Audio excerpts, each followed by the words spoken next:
อเคเนาะวันนี้มาพบกับข้าพเจ้าอีกเนาะวันนี้เนี่ยข้าพเจ้าจะมาบอกเทคนิคเล็กๆน้อยๆนิดนึงเกี่ยวกับการไล่คะแนน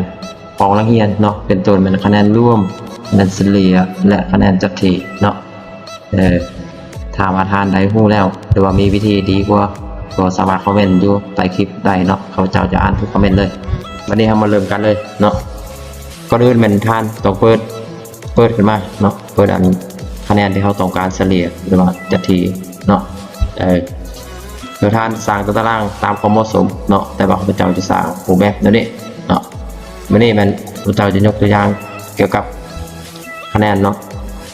จะเอาของม.1.2ของสุขเรียน2023-2024มาเป็นตัวอย่างเนาะคะแนนเขาก็ปอนไม่เนาะวันนี้เราจะไล่คะแนนรวมเลยสำหรับการคิดไล่คะแนนรวมนี่มันจะมีอยู่2วิธีเนาะวิธีหนึ่งแมนการพิมพ์สูตรเนาะและวิธีที่2แมนการกดคำสั่งเนาะอยู่ในตัวคำสั่งหันเนาะวันนี้เราจะไปเริ่มเลยในวิธีที่1แมนเราจะเสิร์ชวิธีพิมพ์สูตรเนาะเท่ากับ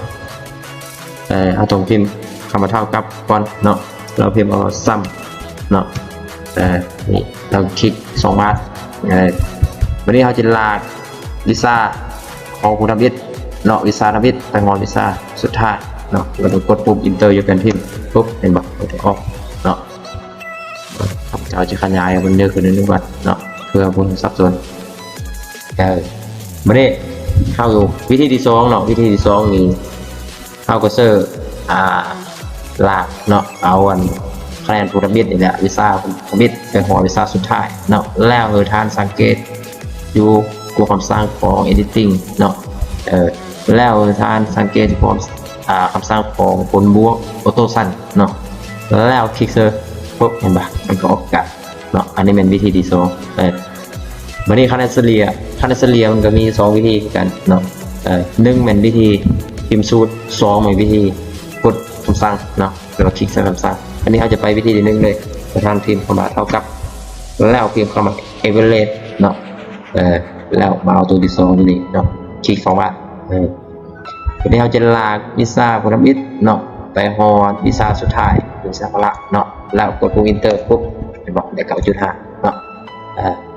อันนี้วิธีที่1วันนี้วิธีที่2เนาะวิธี2ก็คือการคิดคะแนนรวมวิธีที่2เนาะวันนี้กดเซอร์วิสธรรมวิทย์ลากไปฮอลิซ่าสุดท้ายของคุณธรรมวิทย์เนาะแล้วสังเกตความสร้างของ editing อยู่นี่เนาะวันนี้เราจะบุกกดอะไรอันออโต้ซันเนาะเพราะเราต้องการคะแนนเฉลี่ยเพราะฉะนั้นจะสังเกตลูกศรแตะข้างนี่เนาะแล้วคลิกลูกศรนี่แล้วมาเอาตัวที่2เนาะคำว่า average เนาะคลิกปุ๊บเห็นป่ะแล้วก็ออกกันเนาะออกกัน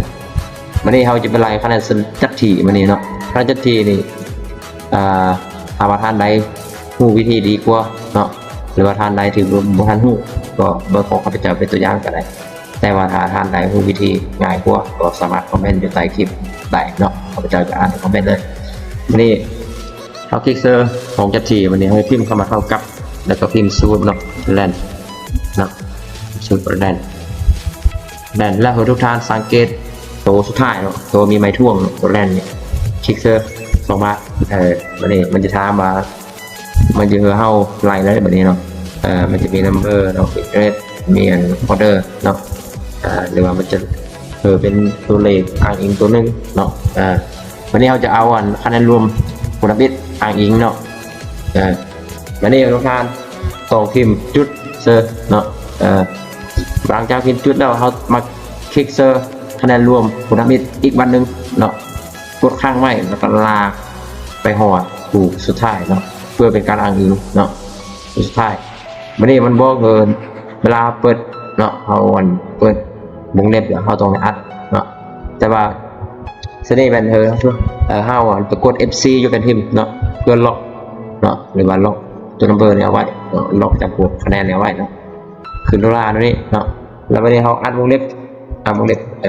วันนี้กดปุ่มอินเตอร์แล้ววันนี้ปุ๊บเห็นป่ะจะทีมันก็จะมาอย่างนี้แล้วเนาะหลังจากที่เขาไล่ได้คุณธรรมวิทย์แล้วแมนเขาจะเสิร์ฟวิธีลากลงไปเลยเนาะโดยที่บ่จะเป็นต้องไล่ทีละคนเนาะวันนี้มีแต่ว่าเท่าทานสีคะแนนรวมไปเสิร์ชคะแนนจัดทีเนาะแล้วก็ทานสังเกตปุ่มน้อยอยู่นี่เนาะเวลามาวิจิเสิร์ชมันจะขึ้นเป็นเลขขึ้นเป็นสัญลักษณ์บวกเนาะ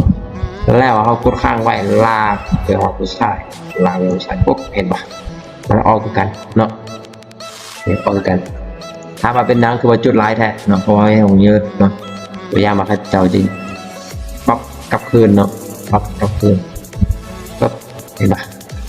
เนาะแต่ว่าขนาดมันบ่หายบ่ต้องยางเนาะบ่ต้องยานถ้ากรณีมันจุดร้ายปูดมันบ่หายนะตัวอย่างมันบ่หายโดยถ้าสังเกตอยู่นี่เนาะครับว่าตัวสร้างของนัมเบอร์เนาะมันจะมีตัวขยายศูนย์และตัวย่อลงเนาะอย่างจะเจอขยายตัวขยายเป็นดังมันคือออกแล้วนี่ยอดว่าของมันน้อยกายเนาะมันเลยบ่สามารถโซ่ได้เพราะฉะนั้นเราต้องกายมันแน่เรื่องเห็นป่ะเนาะถ้าว่าเราต้องการมัน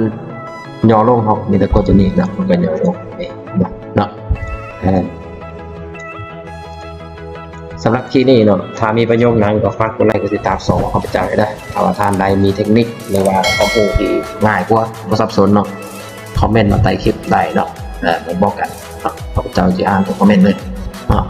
สำหรับคลิปนี้ก็มีแต่เท่านี้เนาะขอบใจ